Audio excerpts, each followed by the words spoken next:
Muy buenos días. En este espacio voy a hablar sobre una pregunta central del curso Sistemas Políticos Comparados. La pregunta es: ¿qué sistema político enfrenta mejor la crisis contemporánea? ¿El presidencial, el parlamentario o el semipresidencial? Semipresidencial. Ok. La idea no es decir que un sistema sea perfecto y los demás que no sirvan, no.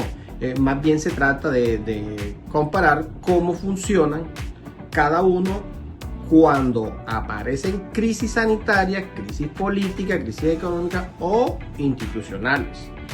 Y a partir de esa comparación sostengo una postura.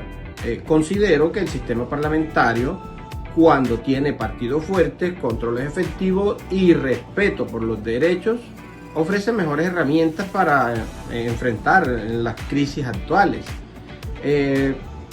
¿Por qué digo esto? Bueno, porque el parlamentarismo permite corregir más rápido una crisis de gobierno. Si el primer ministro pierde apoyo, puede ser reemplazado mediante mecanismos políticos normales, sin que necesariamente se rompa el orden institucional. En cambio, en el presidencialismo, el presidente tiene un periodo fijo y cuando pierde respaldo político o social, el sistema puede quedar más expuesto a bloqueos entre el ejecutivo y el legislativo. A ver, para entender mejor esta comparación, primero hay que aclarar algo. Un sistema político no es solamente la forma como se elige el gobernante o un gobernante, cualquiera. También tiene que ver cómo se distribuye ese poder, cómo se toman las decisiones, cómo se controla el gobierno y cómo se representa a la ciudadanía. Entonces, por eso, comparar el presidencialismo, parlamentarismo y semipresidencialismo permite ver no solo quién gobierna, sino cómo se gobierna. Empecemos con el presidencialismo. En este sistema que tiene Colombia, en él el presidente cumple al mismo tiempo el papel de jefe de Estado y jefe de gobierno. Además, es elegido directamente por la ciudadanía. Eso le da una legitimidad fuerte porque llega al cargo por voto popular. Pero también hay que tener en cuenta que el Congreso tiene su propia legitimidad porque también es elegido por los ciudadanos. Entonces esto puede ser positivo porque permite separación de poderes. Sin embargo, también puede generar problemas cuando el presidente no tiene las mayorías en el Congreso. En esos casos las reformas se bloquean, las decisiones se vuelven más lentas y la gobernabilidad se complica. Autores como Mike Waring han explicado que en América Latina pues la combinación entre presidencialismo y multipartidismo puede generar dificultades institucionales. Esto ocurre porque el presidente necesita construir coaliciones con varios partidos y esas coaliciones muchas veces son frágiles o inestables. Ahora bien, el presidencialismo también tiene unas ventajas. En una emergencia, por ejemplo, durante la pandemia como el COVID-19, un presidente puede tomar las decisiones rápidas, concretar medidas urgentes y coordinar respuestas del Estado. Eso puede ser útil cuando se necesita actuar con rapidez, con agilidad. El problema aparece cuando esa rapidez no tiene controles suficientes. Una emergencia sanitaria o económica no puede convertirse en una excusa para debilitar los derechos, limitar libertades o concentrar demasiado el poder en el Ejecutivo. Por eso el presidencialismo necesita contrapesos fuertes, Congreso activo, justicia independiente, órganos de control, prensa libre y ciudadanía vigilante. En América Latina este punto es muy importante. Carpizo plantea que el presidencialismo en la región ha estado marcado históricamente por liderazgos fuertes. Eso significa que nuestro presidencialismo sea autoritario, pero si muestra que existe un riesgo cuando la figura del presidente se vuelve demasiado dominante, bueno, pues sí la hay. Bueno, pensemos ahora vamos a pasar ahora por el tiempo al parlamentarismo. Un ejemplo conocido es el del Reino Unido, allá en Europa. En este sistema el gobierno nace de la mayoría parlamentaria, es decir, el primer ministro gobierna porque cuenta con el respaldo del parlamento. Si se pierde esa confianza, puede ser reemplazado. Esta es una diferencia clave entre el presidencialismo. En el parlamentarismo una crisis política puede resolverse con un cambio de liderazgo, una reorganización de coaliciones o incluso unas elecciones anticipadas. No siempre es fácil, pero el sistema pues tiene mecanismos más flexibles para ajustar ese rumbo. Además, el control político es directamente, o mejor, es más directo. El gobierno tiene que responder de manera constante ante el Parlamento, como para que supervisen su actuar.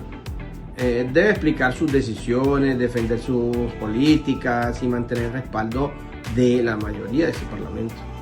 Esto fortalece pues la rendición de cuentas porque el Ejecutivo no queda separado del Legislativo, antes por el contrario.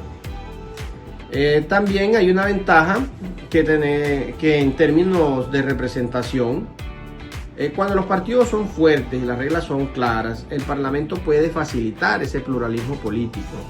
Diferentes fuerzas pueden participar en coaliciones, negociar soluciones. En sociedades diversas, esto también es importante porque la crisis no solamente se resuelven con la autoridad, sino también con diálogo, acuerdos, representaciones, ¿ok? Pero no hay que idealizar este sistema. El parlamentarismo también puede tener problemas. Si hay demasiada fragmentación partidista, pues los partidos son débiles y si no se logran mayorías estables, pues aparece esa inestabilidad. Por eso mi postura no es que el parlamentarismo funcione automáticamente mejor que en cualquier país, no. Lo que sostengo es que cuando está bien institucionalizado, ofrece mejores herramientas para manejar esas crisis y sin romper la democracia. ¿Okay? El tercer sistema es el semipresidencialismo. Un ejemplo es Francia. Ahí existe un presidente elegido por voto popular, pero también tiene un primer ministro que responde ante el parlamento. Este modelo cambia los elementos del presidencialismo y el parlamentarismo. Su ventaja es que puede tener liderazgos fuertes, al mismo tiempo responsabilidades parlamentarias. Pues en teoría esto permite actuar con decisión en momentos difíciles y mantener controles políticos. Sin embargo, también tiene riesgos al existir figuras importantes dentro del Ejecutivo. El presidente y el primer ministro pueden acercarse o pueden aparecer esas tensiones, especialmente si pertenecen a fuerzas políticas opuestas, diferentes. Durante crisis como la pandemia del COVID-19, o situaciones de seguridad, en el semipresidencialismo puede responder con rapidez, pero igual que en el presidencialismo debe tener cuidado con el uso de poderes excepcionales. Las crisis no deben servir para reducir libertades civiles ni debilitar el control democrático. Ok, después de mirar los tres sistemas, mi argumento principal es que el parlamentarismo enfrenta mejor las crisis contemporáneas por tres razones. La primera, la razón es la flexibilidad. En un presidencialismo, si el presidente pierde legitimidad, el sistema puede quedar atrapado. Pues el presidente sigue teniendo mando fijo, aunque su capacidad política esté debilitada. En cambio, en el parlamentarismo, si el gobierno pierde apoyo, puede cambiarse el liderazgo sin necesidad de una ruptura institucional. Segunda razón es la rendición de cuentas, que el parlamentarismo del gobierno depende constantemente del respaldo parlamentario. Eso lo obliga a dialogar, negociar y explicar sus decisiones. En el presidencialismo también hay controles, pero muchas veces son más lentos o dependen de procesos más complejos. La tercera razón es la representación. Cuando funciona bien, el parlamentarismo puede integrar varias fuerzas políticas en el gobierno. Esto ayuda a que las decisiones frente a la crisis no dependan solo de una persona, sino de acuerdos entre distintos sectores. Ahora, si miramos en el caso colombiano, la comparación deja varias enseñanzas. Colombia tiene un sistema presidencial con separación de poderes, Congreso, Alta Corte, organismos de control, elecciones periódicas. Sin embargo, también enfrenta problemas serios: fragmentación partidista, baja confianza ciudadana, desigualdad territorial, violencia contra liderazgos sociales y dificultades para garantizar derechos en algunas regiones. Por eso el desafío de Colombia no es simplemente cambiar el presidencialismo o parlamentarismo. El reto es más profundo. Colombia necesita fortalecer sus instituciones, mejorar la representación política, construir partidos más programáticos, proteger la participación ciudadana y garantizar que las decisiones públicas no dependen únicamente del liderazgo del presidente en turno. En nuestro país muchas veces se espera que el presidente resuelva todo, pero las crisis actuales requieren coordinación entre el gobierno nacional, el Congreso, las regiones, la justicia, organismos de control y la misma sociedad civil. Ningún presidente, por fuerte que sea, puede resolver problemas estructurales como la desigualdad, la inseguridad, la baja confianza institucional o la falta de presencia estatal en algunos territorios. Por eso, una de las principales lecciones de las comparaciones es que la democracia no depende únicamente del diseño político, también depende de la cultura política, la calidad de los partidos, la participación ciudadana y el respeto por la oposición y la capacidad de llegar a acuerdos. Para cerrar, respondo la primera pregunta final. ¿Qué aprendí al comparar estos sistemas? Pues aprendí que ningún sistema político garantiza por sí solo democracia sólida. El presidencialismo puede dar un liderazgo claro, pero también puede generar concentración del poder o bloqueos.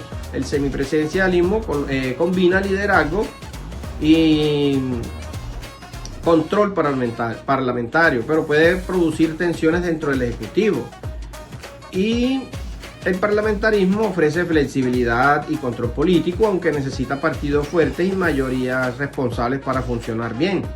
También aprendí que una crisis no solo mide la rapidez de un gobierno para tomar decisiones, también mide la capacidad de actuar con legitimidad, con controles democráticos y con respeto por los derechos. La segunda pregunta es: ¿qué desafíos se enfrenta Colombia en comparación? Bueno, pues Colombia enfrenta desafíos de fortalecer sus instituciones, mejorar la representación política, reducir la desigualdad territorial y proteger la participación ciudadana. También puede o debe evitar que el presidencialismo dependa demasiado de los liderazgos personales o coaliciones inestables. Además, necesita garantizar que la respuesta ante las crisis económicas, sanitarias o de seguridad no debiliten los derechos ni la confianza democrática. Para concluir, para terminar, pues considero que el parlamentarismo es el sistema que ofrece mejores herramientas para enfrentar la crisis contemporánea.